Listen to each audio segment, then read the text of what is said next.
10 సంవత్సరాలలో ఉద్యోగ నోటిఫికేషన్లు ఇవ్వలేదు. ఉద్యోగ నోటిఫికేషన్ల కోసం ఉస్మానియా కాకతీయ యూనివర్సిటీల నుంచి మొదలు పెడితే అశోక్ నగర్ చౌరాస్తా వరకు నోటిఫికేషన్ల కోసం అల్లాడిన పిల్లలు లేరా? తెలంగాణ ఉద్యమంలో ఒక్కరైనా మీ పిల్లలు చచ్చిందా? చచ్చిపోయిన పిల్లలందరూ ఈ పిల్లలే కదా. ఆ పిల్లలు ఉద్యోగాల కోసమే కదా సర్వం త్యాగం చేసింది. తెలంగాణ ఉద్యమంలో ముందు బాగానే నిలబడి పోరాటం చేసింది. వాళ్ళ తల్లిదండ్రులు మా బ్రతుకులు ఎట్లాగూ కూలి నాలి చేసుకొని పల్లెల్లో పేదరికంలో మగ్గిపోయిన మా పిల్లోడు చదువుకుంటే మా జీవితాలు బాగుపడతాయి, దాంతో మా తర్వాతి తరాలు బాగుంటాయన్న ఆలోచనతో చదివిస్తే ఉద్యోగ నోటిఫికేషన్లు ఇవ్వకుండా 10 సంవత్సరాలు వాళ్ళ జీవితాలతో చెలగాటమాడిన వాస్తవం కాదా? ఈరోజు నేను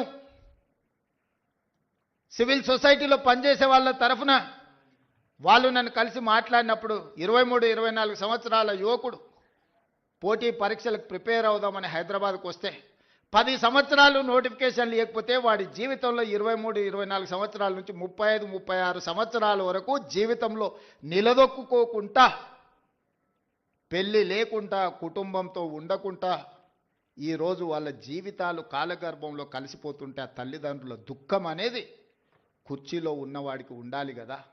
మీ కుటుంబంలో పార్లమెంటు కోడిపోతే 6 నెలలు తిరగకముందే ఉద్యోగం ఇచ్చుకున్నారు. మీ బంధువులను ప్రజలు తిరస్కరిస్తే ఎంబడెంబడే నామినేట్ పదవులు ఇచ్చుకున్నారు. మీ పిల్లలకి ఎప్పుడు ఉద్యోగాలు ఉండాలి, మీ పిల్లలకు పెద్ద పెద్ద ఫామ్ హౌజులు ఉండాలి, మీరు ఆగర్భ శ్రీమంతులుగా బెంచ్ కార్లలో తిరగాలి. మేమేం వద్దంటలేం, మీరు లావిష్ లైఫ్ మీరు గడపండి, కానీ కనీసం మా పిల్లలకు పోటీ పరీక్షలు నిర్వహించాలన్న ఆలోచన మీకు రాలే. ఇవాళ మా ప్రభుత్వం వచ్చిన మొదటి సంవత్సరంలో ఆన్ రికార్డ్ నేను ఛాలెంజ్ చేస్తున్న, ఈ దేశంలో ఏ రాష్ట్ర ముఖ్యమంత్రినైనా, ఏ ప్రభుత్వమైనా, ఏ పాలకులైనా ఒక్క సంవత్సరంలో 59,000 ప్రభుత్వ ఉద్యోగాలు ఇచ్చిన ఎవరైనా ముఖ్యమంత్రి రాష్ట్ర ప్రభుత్వం ఉంటే వాళ్ళు విధించే ఏ శిక్షకైనా నేను మా ఉప ముఖ్యమంత్రి గారు సిద్ధంగా ఉన్నాము. మా ప్రభుత్వం, మా మంత్రివర్గం మొదటి సంవత్సరంలో 59,000 ప్రభుత్వ ఉద్యోగ నియామక పత్రాలు ఏ ఎల్బీ స్టేడియంలో మేము మంత్రులుగా ముఖ్యమంత్రిగా ప్రమాణ స్వీకారం చేసినామో అదే ఎల్బీ స్టేడియంలో వాళ్ళందరినీ పిలిపించి నియామక పత్రాలు వాళ్ళ చేతులకు అందించినప్పుడు ఆ పేదవాళ్ళ తల్లిదండ్రుల కళ్ళల్లో చూసిన ఆనందం జీవితకాలం గుర్తుంటుంది. ఎందుకంటే వాళ్ళ పిల్లలు ప్రయోజకులైనప్పుడు ఆ తల్లిదండ్రుల కళ్ళల్లో కనిపించే ఆనందం ఒక గొప్ప అనుభూతి. అది మాటలకు అందదు, మాటలు చెప్పినా సరిపోవు.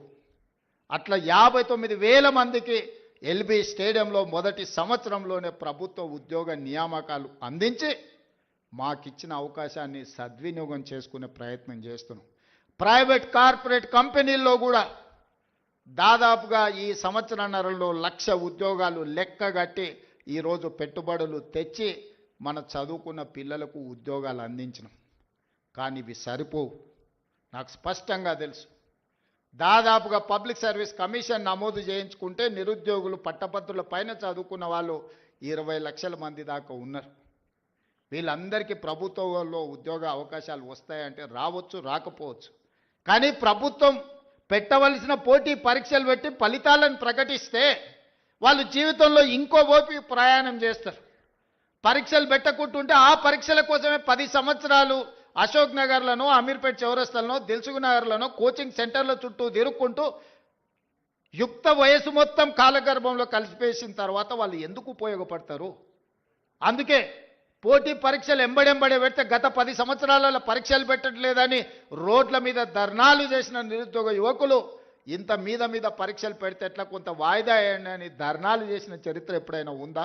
మొదటిసారి మన ప్రభుత్వంలో మొదటి